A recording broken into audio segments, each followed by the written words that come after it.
అభిమానం అనేది మౌనం పెదవులపై పలకదులే.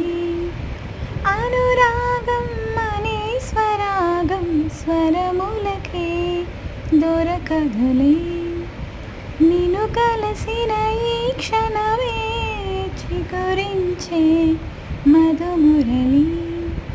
నిన్ను తగిలిన ఈ తనువే పులకరించే దరగిలి. ఎదుటపడి కుదుటపడే మమకారపు నివాళిలే ఇది. నిదరే కల అయినది, కలయే నిజమైనది.